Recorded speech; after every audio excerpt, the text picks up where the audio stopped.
Karibu katika kijiji cha Ntaba, wilaya ya Busokelo, ikiwa ni miongoni mwa kata zinazounda wilaya ya Busokelo katika mkoa wa Mbeya, Nyanda za Juu Kusini. Katika sensa iliyofanyika mwaka 2022, wakazi wa Ntaba walihesabika kuwa 7420. Kata hii ni maarufu kwa biashara ya zao la kokoa na mpunga, lakini pia ni kitovu cha Busokelo kwa kuwa na soko kubwa. Mahali hapa pia kuna bwawa la Kingili, kivutio kikubwa cha utalii kutokea sehemu mbalimbali ndani na nje ya nchi. Mwandaaji wa makala haya mimi ni George Mutarogwa.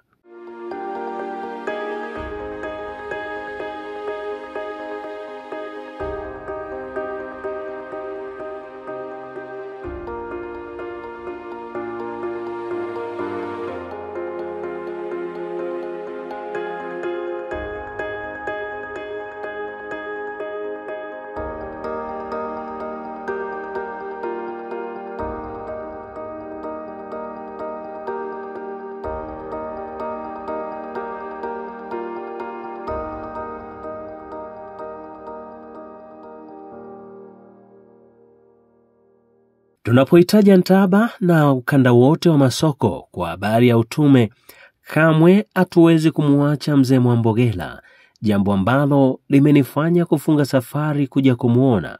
Je, huyu ni nani na anaifahamu uje Ntaba? Kwa jina naitwa Anyandwile Mwambogela.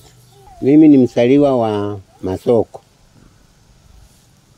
Alafu hapa alihamia baba kuja hapa mwaka 1944. Basi toka pale ndio nipo hapa, sijaondoka tena.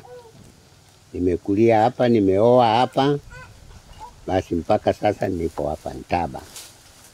Hii Ntaba tulipofika hapa walikuwa watu wachache, ilikuwa mapori sana. Sasa hata wanyama walikuwa wengi hapa. Lakini tulipokuwa tunaendelea, miaka inakwenda ndio mambo ikaanza kubadilika, watu wakaanza kuonekana sasa kufanya usafi na nini. Basi ndio hiyo nimeifahamu sana Ntaba, kwamba huko mwanzo ilikuwa ni pori sana. Lakini kwa sasa hivi kuendelea mpaka kuja kufikia 1950 ndio hapo ikaanza kubadilika sasa. Hao wenyeji wa Ntaba tulio wakuta wao ni kilimo tu. Kilimo na kufua samaki huko kwenye mto Mbaka. Wenyeji wa hapa ni Wanyakyusa, wengi Wanyakyusa. Swali langu kubwa linalonipa shauku ya kuendelea kumsikiliza ni kutamani kujua ilikuwaje mnamo mwaka 1958, tena akiwa katika nchi ya ugenini isiyo na Mwadventista hata mmoja, yeye akapata nuru ya Kiadventista. Mimi nimesaliwa katika imani ya Kimorofiani. Alafu baba akageuka tena, kaacha Umorofiani, tukaingia Ngemera, nasema Rast Church. Kufika hapo ndipo mimi alikuwepo mchungaji mmoja, alikuwa anatoka Mbeya, akanikuta hapa, alikuja huko akanikuta hapa, akasema, we mzee, mimi nataka unasoma sauti ya unabii. Sema sauti ya unabii ya nini? Ya dini. Sasa nitasomaje? Au nitaweka shule hapa nini? Akasema pana, utasoma sauti ya unabii kwa ajili ya posta. Basi nikakubali, akasema basi bwana, kama ni hivyo basi kaniletee hiyo karatasi hilo unalolisema. Basi akanipa ile sauti ya unabii ya kwanza, somo la kwanza tu. Hilo ndio nikaanza kuendelea kusoma. Nilipofikia somo la 20 wakanitolea kicheti. Basi mimi nikaendelea tu, sikuacha tena. Nikaendelea tena nikamaliza somo lingine la 20. Sasa jumla ya kwa 40. Tena wakanitolea kicheti. Sasa hapo ndipo wakaniuliza hii somo la Musa, wakaniuliza sasa unakaa mkoa gani na wilaya gani na mtaa gani? Basi ndipo nikawajibu kwenye somo hilo hilo kwamba niko mkoa wa Mbeya, wilaya ya Tukuyu, Mtaba. Basi nilipokaa kidogo ndipo kaja mchungaji mmoja alitoka, mimi nilifikia alitoka sijui wapi, sikujua. Basi nikaona alifika kama hivi umefika wewe. Alipofika hapa ndipo akaanza kuniuliza, sasa wewe umesoma masomo haya, umefikia masomo 40. Sasa unasemaje kwa kanisa hili? Kwa sababu ulikuwa unasoma sana, umefahamu hilo kanisa. Sasa unasemaje, umeamua vipi? Na yule alikuwa anaitwa Pastor Makoko, alikuwa Mjaruo. Basi nikasema mimi nilipofikia somo la 20 nilikata shauri kabisa kwamba mimi nitakuwa nitasali kanisa la Wasabato. Washiriki walianza kuongezeka kutoka mmoja wakawa wawili, hatimaye kundi kubwa. Ni mbinu zipi zilitumika ili kufanikisha kazi hii? Kazi niliyokuwa naifanya nilikuwa naenda nyumba kwa nyumba. Sasa nilipokuwa naenda nyumba kwa nyumba ndipo nikawapata wengine 3 tukaongezeka pale. Basi baadaye kwenye 1164 akapatikana mmoja tena kutoka Kambasegera, alikuwa Mluteri yule. Alitoka Kambasegera. Naye kumbe alikuwa anaulizia ni wapi kanisa la Wasabato. Kumbe walimwambia kwamba Ntaba yupo mzee mmoja anasali pale Ntaba. Ndiye akaniulizia mpaka kafika hapa. Tukaongezeka sasa, wanaume tukawa 2 na wakina mama wale 3. Basi tulipoendelea na yule, kumbe naye hayuko mwenzie kule. Akaanza kumuelekeza. Akaja kuniambia kwamba bwana, kuna mwingine kule na anahitaji sana, sasa natakiwa uonane naye, anataka kuulizie taratibu za Wasabato. Basi mimi nilienda kule Kambasegera, nikamkuta yule. Tukaanza tukaongea, baadaye asema nimekubali. Sasa unasali wapi? Ndipo nikamuonyesha. Asema nitakuja siku ya Sabato. Na huyo alikuwa mwalimu wa kanisa la Kiluteri pale Kambasegera. Alikuwa mwanakwaya sana, alikuwa mwalimu wa kwaya. Sasa alikuwa anakuja huku na mimi nilikuwa naingia kwenye kwaya yake kujifunza. Akija tu huku na mimi niko. Ndipo hapo tukaanza kujuana vizuri. Basi ndipo yeye akaamua kuja kusali pamoja na mimi. Basi tukafanya tukaongezeka tena. Sasa hapo tulipoendelea, yeye ndio akatoa kuamini kwake. Yeye alikuja juu kabisa, hata mimi nilishangaa kwamba Mungu amefanya kitendo gani kia namna hii.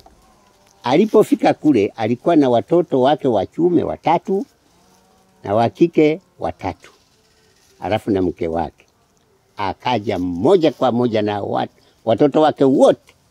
Sasa pale ndio tukajaa, na yule alikuwa anaitwa Ulinyanduraga Mwasiposia. Huyo ndio tukaendelea. Sasa yule ndiye akaanzisha kwaya hapo. Na kweli shuhudia mzee Mwambogela akiwa na mzungu Smith na Dobias walipokuwa wamefanya effort katika maeneo ya hapa Ntaba.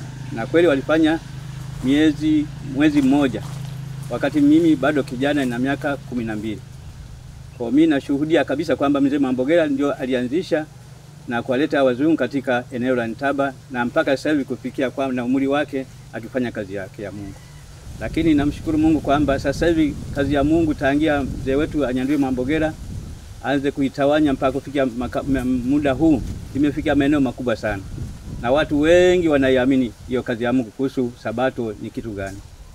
Sikutegemea kwamba itakuwa kama hivi. Na kama alivyosema katika makanisa ambayo yametengwa, mimi nikiwa katika kanisa la Ntaba nikatumwa tukafanya Sabato ya wageni Kingiri. Tulipofanya Sabato ya wageni Kingiri, kabidi waniache huko Kingiri. Kwa hiyo mikoba ya mzee Mwambogela nikakamata, nimekaa kule miaka kama 14 nikiwa Kingiri. Na wakati tuko Kingiri pale, tulikuwa hamna kanisa wala nini, tukanaabudia kwenye Muwesi. Penye mafanikio siku zote lazima kuwe na changamoto. Je, ni yapi mkiyakumbuka mnaona kama mapito yaliyoleta ugumu katika kazi? Sasa tulipoendelea basi wakaja tena walifoma hao. Alikuwa anaitwa Mwabwagiro. Akafika pale, alikusanya lile kundi, akawageuza wote walifoma. Na kwenda mimi kule nikakuta sio sisi bwana, hatuko huko bwana. Sasa kama unataka ingia huku tuwe walifoma. Nasema hapo basi, na mimi bado nikafikiria. Basi nikaacha. Nikaja Mabunga. Kisegese sasa. Mabunga pale napo walikuwepo watu wawili. Tena wakaja wale walifoma. Wakaja wakageuza pale. Basi nikaona basi nikaacha kule. Basi nikaanza kufanya sasa kazi, nikaingia Kingiri. Napo walikuwepo waamini wawili. Nikaendelea nao hao walikuwa wanakuja. Pale ndipo akaokoka mzee mmoja na watoto wake wawili wa kike. Basi baadaye kwenye 1968 ndipo nilienda Mbeya. Basi nikakuta yule mzungu alikuwa anaitwa Smith. Alipokuwa anahubiri, anaendesha mahubiri pale, nikatamani nikaanza kuongea naye yule mzungu. Sema, Smith, kule nyumbani watu hawajui kanisa hili. Kama utakuwa na nafasi twende. Akasema, ni wapi? Nikasema Tukuyu. Akasema basi tutakwenda. Basi akapanga siku, tukapanda gari kutoka Mbeya kuja mpaka hapa. Sasa yule Simisi nilikaa naye kama wiki moja. Na huyo Simisi kazi aliyokuwa anaifanya, alikuwa anasema nipeleke tu kwa wenyeji, nyumba kwa nyumba, mpaka tulifika hata Kamba Segera kule. Akaja sasa na mwenzie alikuwa Dobayasi, naye mzungu yule. Alikuwa anaitwa Dobayasi. Sasa yule mzungu Dobayasi yule walikuja na watu wawili wa Afrika, vijana hao. Basi walipofika hapa ndio wakafanya effort ya mwezi mmoja. Walifanya effort, hapo ndio kacheche kakanikuta sasa. Hapo changamoto ndipo iliponikuta kwa wazungu wale. Sasa wale wa Jumapili kumbe waliumia vibaya sana. Walikuwa wananisumbua kila siku, wenjo huko. Ile wazungu umewapata wapi? Nikasema Mbeya. Sema wanakuja kufanya nini? Sema wanakuja kutangaza neno la Mungu. Kanisa gani? Nikawaambia. Akasema usipowatoa utakiona cha mtema kuni. Hapo waliponitisia hapo, basi hapo ndipo nikapata nguvu sasa. Mungu akanipa nguvu. Nikasema hata mfanye miujiza gani, na hivi hawatatoka, wataendelea kufanya kazi ya Mungu, na mimi kama mnataka kutoa kitu kwangu, hicho ndio nakitaka. Na sasa hapo ilikuwa tarehe 8 mwezi wa kwanza 2022 ndipo shetani akaingia, nikafunjika mguu. Nilipofunjika mguu tarehe hiyo, basi nikasema nini? Mungu umenipa likizo. Kwa sababu nilikuwa nataka nifanye kazi yako, lakini kwa sababu umeruhusu kwamba shetani afanye kazi kwangu, basi umenipa likizo. Moyo wa kujitoa na kujitolea kwa hali na mali umeonekana sana kwa watu wa kizazi kilichotangulia. Pengine nini siri ya kujitolea huku kusaidia pasipo malipo ya aina yoyote? Huo niliposoma tu ile sauti ya unabii, ndipo hapo nilipata msukumo. Kwa sababu na yule msungu alikuja kuniamsha kwamba unawatafuta watu, unaenda kuwasaidia. Na kwa kweli hapo nilipoanza kuamka kwamba nianze kufanya kazi hiyo, nilikuwa nakwenda kuwaona wagonjwa, nilikuwa nakwenda kuwaona wajane. Ninapokwenda nilikuwa siendi hivi mikono mitupu. Nilikuwa nikiona tu huyu nimpelekee sabuni, kesho nitampelekea chumvi, hivi ndio ilikuwa. Moyo wangu ndio ulinisukuma, si kwamba kuna watu fulani kwamba tulikaa tufanye hivi, hapana.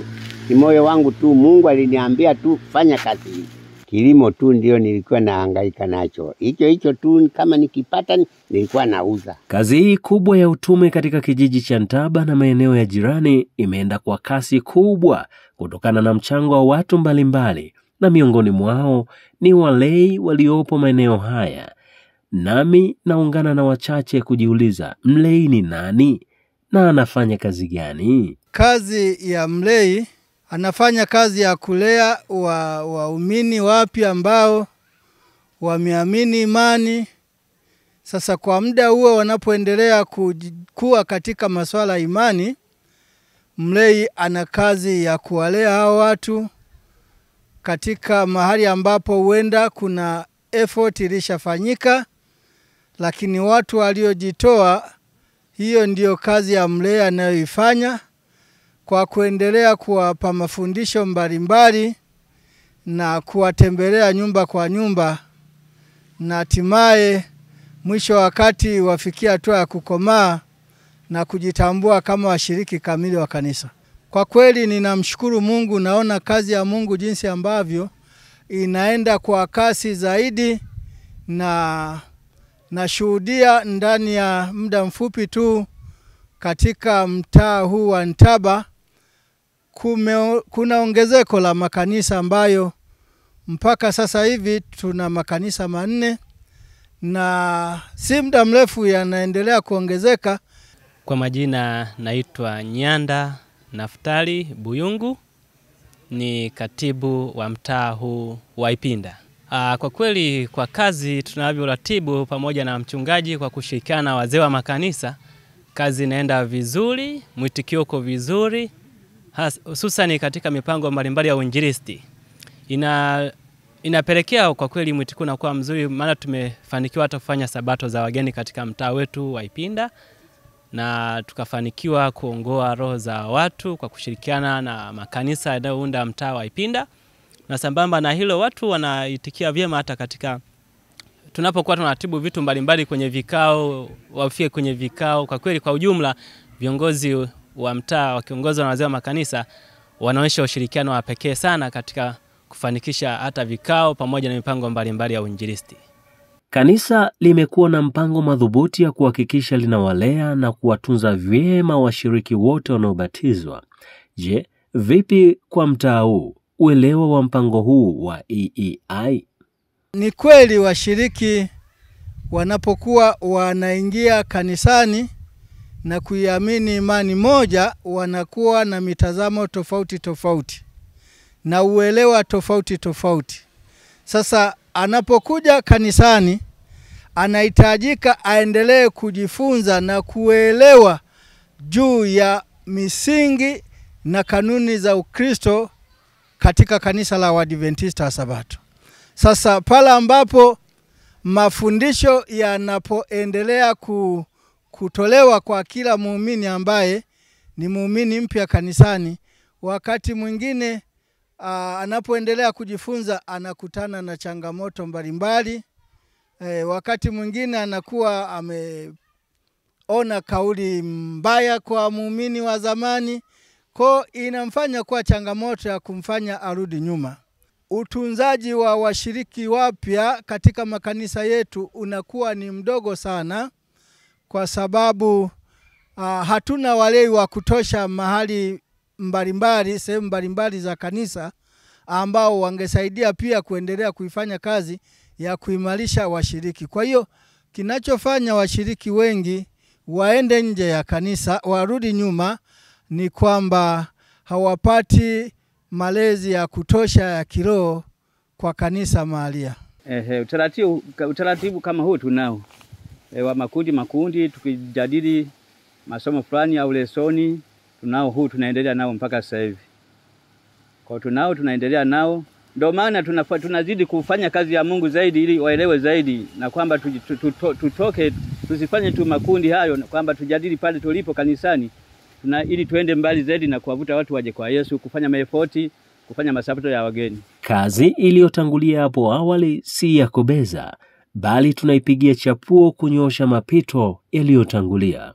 Kazi ya injili inapanuka kwa kiasi kikubwa na changamoto zipo, lakini tunamshukuru Mungu pamoja na hizo changamoto ambazo zipo, tunaendelea, Mungu anaenda kusaidia, utume unaenda vizuri.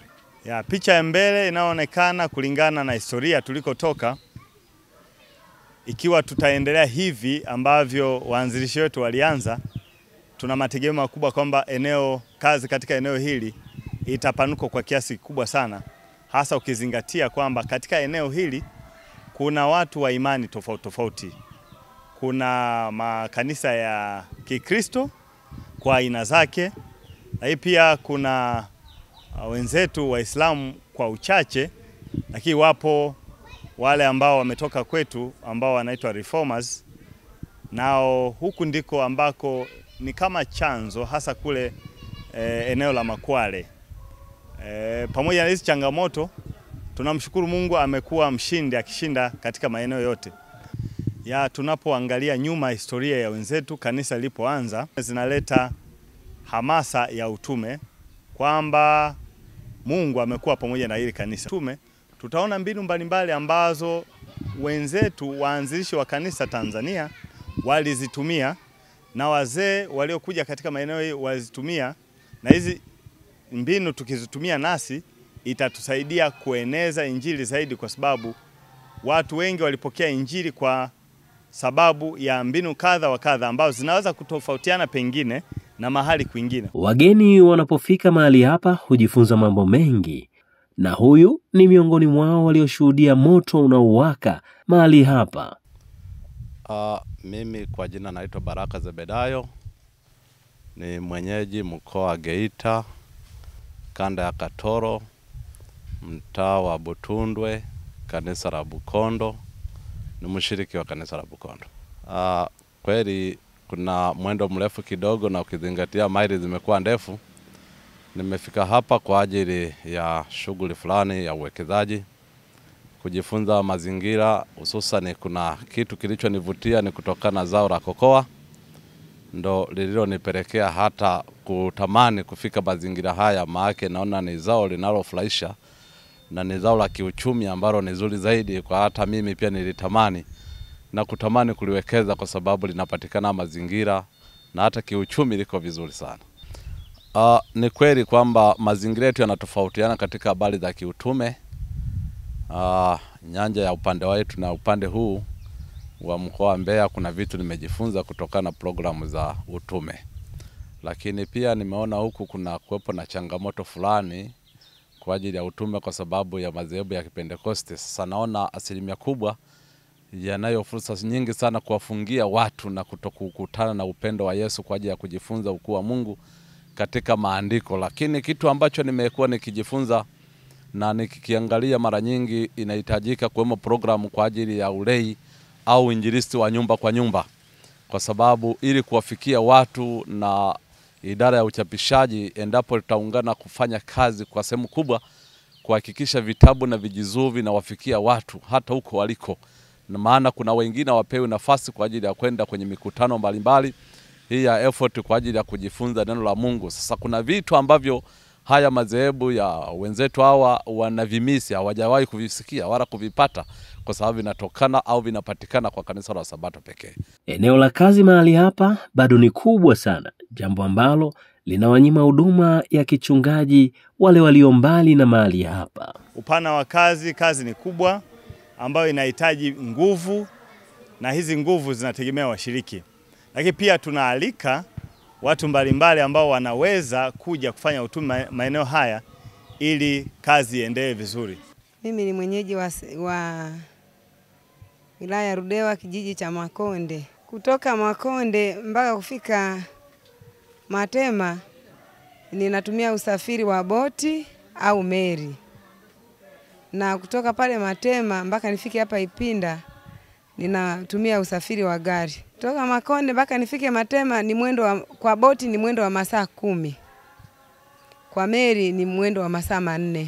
Kazi ya injili katika kijiji chetu cha Makonde, naona kwa saizi kazi inaendelea, kwa sababu tangia mwaka 1999 injili ilipofika Makonde ilikuwa inaenda kwa taratibu sana, lakini tunashukuru kuanzia mwaka 2011 kazi ya injili imeweza kwenda kwa kasi sana mpaka yakazaliwa matawi 4 katika kijiji hiki cha Makonde, kanisa la Makonde hilo.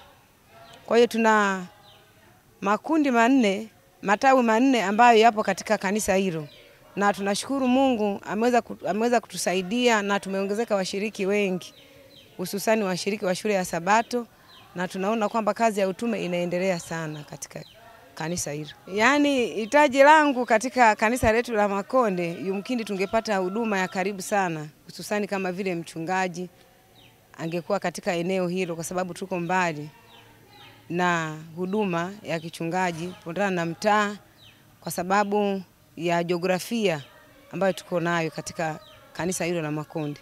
Kwa hiyo tungepewa mchungaji hapa watu bado wana hali ya kufanya kazi ya Mungu. Na katika hayo mataa unajua kazi ya Mungu inaenda mbali sana. Uungana pamoja kumwinua kwa sababu tungekuwa karibu na mhudumu na tungeweza kusaidiana wote kwa pamoja kwa ajili ya kazi hiyo ya utume. Ni fursa zipi zinaweza kutufanya tusonge mbele kwa kasi kubwa huku tukiimarishana na kujengana kiutume? Tuna fursa nyingi ambazo tunaziona zinazotusaidia kuweza kuingia kazini mwa Mungu kutumika, ikiwa ni pamoja na kwamba kununua vitabu, kugawa nyumba kwa nyumba, kutuma walei katika maeneo mapya wa mishonari, mahali ambapo injili haijafika kabisa.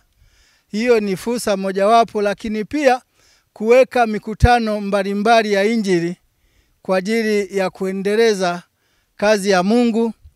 Na jambo lingine ni kupanga mipango mbalimbali ikiwemo sabato za wageni ambazo zina hamasa kubwa ya kuwafanya watu waendelee kumjua Mungu. Mpango mkakati ambao tuko nao katika kanisa la Makonde, tuna mpango mkakati wa kuweza kugawa vitabu, kuweka effort mbalimbali, kutoa huduma nyumba kwa nyumba kwa ajili ya kuweza kueneza hiyo injili. Lakini pia hata kuna vijiji vingine ambavyo havijaweza kufikiwa na ujumbe kama huo, na sehemu nyingine ambao pia hatujaweza kufanya effort. Lakini tunamwomba Mungu tu aingilie kati ili aweze kutusaidia ujumbe uweze kufika katika vijiji hivyo na sehemu hizo mbalimbali, ili na watu wengine wapate kumjua Kristo. Katika mtaa wetu wa Ipinda tuna mpango wa kuwa na duka la dawa, na huu mpango tulishawekea mikakati, lakini mafanikio yake mpaka sasa bado yako chini sana. Ni kutokana na elimu, maana imefikia sehemu baadhi ya washiriki wengi kutokupata elimu namna gani hili duka la dawa inaweza ikatupatia manufaa katika mtaa wetu, maana ni mradi ambao tunatazamia kuwa nao. Lakini baadhi ya washiriki kwa kweli inakuwa ni changamoto kwamba hii duka la madawa tutampata wapi mtaalamu, tutamlipaje, itakuwaje? Kwa kweli inahitaji elimu ya kutosha ili washiriki na waumini waweze kuelewa na hatimaye walipokea jambo hili kwa nafasi kubwa sana. Kwa wahudumu wetu tunapoweka pale inakuwa ni sehemu ya uinjilisti pia, maana kunaweza kuwa na makabrasha, vijizuu na katika mpango wetu ni kwamba lazima kuwe na makabrasha, vijizuu. Baadhi ya wateja wanaofika katika hilo duka wanapata nuru ambayo sisi kama kanisa la Waadventista wa Sabato tunapaswa kuwapatia kupitia nyanja mbalimbali kwemo vijizuu. Ninatamatisha hivyo kuiangazia wilaya ya Busokelo na kata hii ya Ntaba kwa kukutia hamasa kuiombea kazi ya Mungu mahali hapa. Mimi ni George Mutarogwa, muandaaji wa makala haya.